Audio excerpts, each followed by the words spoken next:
Tout le monde te vend la liberté comme un rêve en technicolor. Des plages paradisiaques, des billets d'avion en première classe, des villas avec vue sur l'océan.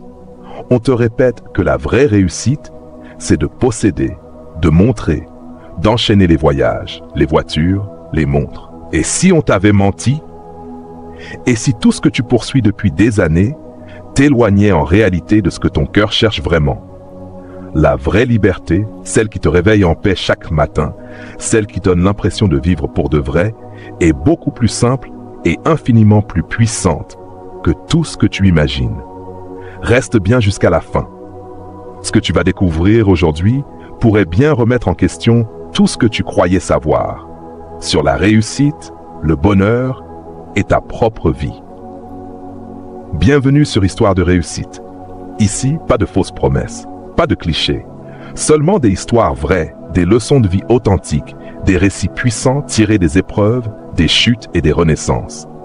Chaque semaine, tu découvriras des histoires qui parlent de motivation, de développement personnel et d'éducation financière pour t'aider à bâtir une vie qui a du sens. Parce qu'au fond, tu mérites plus qu'une existence par défaut. Tu mérites une vie choisie, une vie alignée, une vie libre. Alors si toi aussi tu veux recevoir ta dose d'inspiration chaque semaine, abonne-toi, active la cloche, commente et partage cette vidéo autour de toi. Ensemble, faisons grandir ce mouvement de liberté intérieure. Il s'appelait Jonas. Pour beaucoup, Jonas incarnait l'image parfaite de la réussite moderne. À seulement 32 ans, il avait coché toutes les cases. Une berline allemande dernier modèle, noire et lustrée, glissant sous les néons de Montréal comme un trophée roulant. Un loft baigné de lumière, perché au sommet d'un immeuble élégant, où chaque meuble design semblait posé là pour être photographié. À ses rares heures perdues, il s'envolait pour Bali, Dubaï ou New York, où il collectionnait les selfies dans des piscines à débordement et savourait des dîners sous des guirlandes d'ampoules dorées dans des rooftops étincelants. Sur Instagram, sa vie ressemblait à un rêve calibré au pixel près. Chaque story devenait une vitrine, son sourire millimétré, ses réussites exposées, son style de vie soigneusement orchestré. Chaque photo semblait crier au monde entier « Regarde comme j'ai réussi !» Mais derrière ce déferlement de lumière et d'apparence, une autre réalité existait. Invisible, silencieuse, déchirante. Chaque matin, dès que Jonas ouvrait les yeux, un poids invisible s'abattait sur sa poitrine. Une boule d'angoisse, froide et tenace, qui lui volait son premier souffle de la journée. Son emploi du temps, saturé de réunions, d'obligations, de postes à publier à l'heure dite, dictait son existence au millimètre près. Ses followers dictaient ce qu'il devait montrer. Ses crédits dictaient ce qu'il devait continuer à désirer. Ses apparences dictaient ce qu'il devait être. Il n'était plus l'auteur de sa vie. Il était devenu le personnage secondaire d'un scénario qu'il n'avait jamais vraiment choisi, mais qu'il entretenait pour plaire, pour exister. Prisonnier d'une cage dorée, une cage dont il avait lui-même poli chaque barreau avec soin. Un jour, alors qu'il s'apprêtait à embarquer pour un énième voyage détente, qui n'était plus qu'une fuite dorée loin d'un vide intérieur grandissant, Jonas entra dans la salle d'attente de l'aéroport, billet premium en main, écouteurs vissés sur les oreilles, en mode pilote automatique. Il s'installa, prêt à tuer le temps, à scroller sans but. C'est alors qu'il le vit. Un vieil homme, assis seul sur un banc de plastique fatigué dans un coin de la salle. Pas de bagage dernier cri, pas de montre clinquante, pas de téléphone à la main, juste un petit sac en toile élimé posé à ses pieds et sur son visage. Un sourire paisible, éclatant d'une liberté brute et désarmante. Le contraste frappa Jonas en plein cœur. Cet homme n'avait ni bien de valeur ni armure sociale, mais il rayonnait d'une sérénité que Jonas n'avait jamais effleurée. Il semblait étrangement vivant, à un niveau que Jonas n'avait jamais connu. Intrigué, presque tiré hors de son brouillard, Jonas ôte ses écouteurs et s'approcha. « Vous partez en voyage ?» demanda-t-il, la voix légèrement mécanique par réflexe. Le vieil homme leva vers lui des yeux pétillants d'une lumière calme et répondit d'une voix douce, presque chantante. « Non, je rentre chez moi, après 3 ans à marcher sur les routes du monde. » Jonas cligna des yeux, interloqué.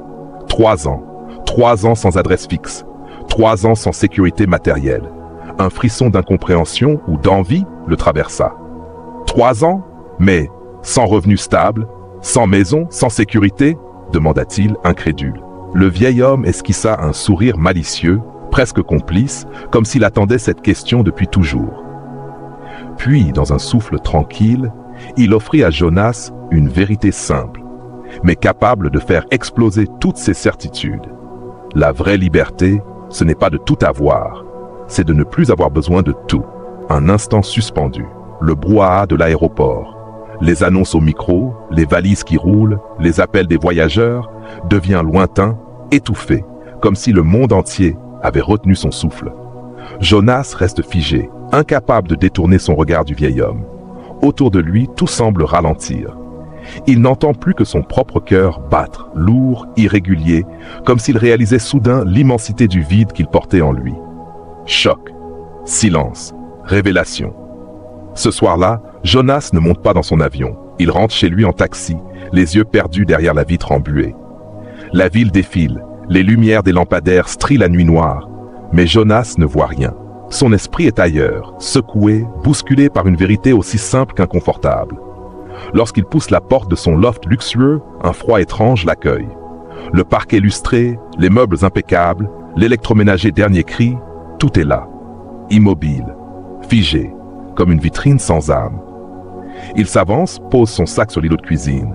Son regard glisse sur les vestes de marque, alignées avec une précision militaire, sur les trophées d'anciens concours d'entrepreneuriat poussiéreux, sur les piles de gadgets high-tech, certains encore emballés. Un vide glacial l'envahit. Tout ce qu'il avait amassé pour se sentir vivant lui paraît soudain absurde, superflu, étranger. Il s'assied lourdement sur le canapé en cuir, la tête entre les mains. Et pour la première fois depuis longtemps, il ressent la lassitude, la fatigue d'une course sans fin. Et au milieu de cette fatigue, un éclat minuscule, un germe de liberté. Alors il prend une décision, radicale, inévitable, irrévocable. Il commence à tout vendre. Chaque objet, chaque meuble démonté devient un acte de libération. À chaque carton scellé, il sent le poids sur sa poitrine s'alléger un peu plus. Moins il possède, plus il respire. En quelques semaines, son loft autrefois éclatant se vide, se dépouille, se transforme. Il quitte enfin son appartement aux grandes baies vitrées pour une tiny house, perdue au cœur des forêts sauvages du Québec. Une maisonnette en bois brut, simple, modeste, posée entre les arbres comme une promesse de recommencement. Là, il redécouvre l'essence même de la vie, le bruissement du vent dans les branches, le parfum du café fumant au lever du soleil, sans urgence, sans écran. Le plaisir d'une lecture dans l'herbe fraîche, sans l'obsession de la partager. Le goût d'une marche sans but, simplement pour écouter ses propres pas. Il lance un blog et une chaîne YouTube dédiée à la simplicité volontaire, partageant ses erreurs, ses prises de conscience, ses petites victoires invisibles aux yeux du monde, mais gigantesques pour son âme. Petit à petit, il reconquiert ce qu'il avait abandonné sans s'en rendre compte. Son temps, son énergie, ses rêves. Il apprend enfin à travailler pour vivre, et non plus vivre pour travailler. Il savoure les choses qu'il avait oubliées, marcher sans destination précise, échanger un sourire sincère sans calcul, boire un café sans penser à prendre une photo, être là, vraiment là. En moins de 2 ans, Jonas découvre quelque chose qu'aucun salaire à 6 chiffres, aucun voyage, aucune approbation sociale n'avait jamais pu lui offrir. La vraie liberté intérieure. Aujourd'hui, loin des projecteurs artificiels, loin de l'obsession de paraître, Jonas inspire des milliers de personnes à travers ses conférences, ses écrits, ses vidéos. Non pas à posséder plus, non pas à courir plus vite, mais à réapprendre à vivre, simplement, pleinement, librement. Résumé de la vidéo. Jonas pensait que la liberté se mesurait en kilomètres parcourus, en possession affichée, en succès visible, jusqu'au jour où une rencontre inattendue a ébranlé toutes ses certitudes. Il a compris que la vraie liberté, ce n'est pas d'avoir tout ce que l'on désire, c'est d'être libre de ses propres besoins. Conclusion, leçon de vie, la liberté véritable ne s'achète pas, elle se choisit. Ce n'est pas d'accumuler ce que tu veux, mais de te libérer de ce que tu crois devoir avoir. C'est dans la simplicité que renaissent l'espace, la paix et le véritable pouvoir sur ta vie.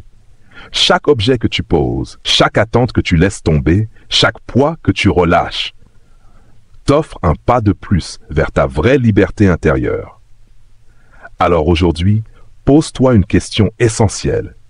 Qu'est-ce que tu es prêt à lâcher pour enfin devenir vraiment libre? Clôture. Merci d'avoir écouté cette histoire jusqu'au bout. Si elle t'a touché, abonne-toi, like, commente et partage-la à une personne qui a besoin d'entendre cette vérité aujourd'hui. Chaque partage est une graine plantée. Chaque commentaire est une étincelle de plus dans ce mouvement vers une liberté plus vraie. On se retrouve très bientôt pour une nouvelle histoire de réussite.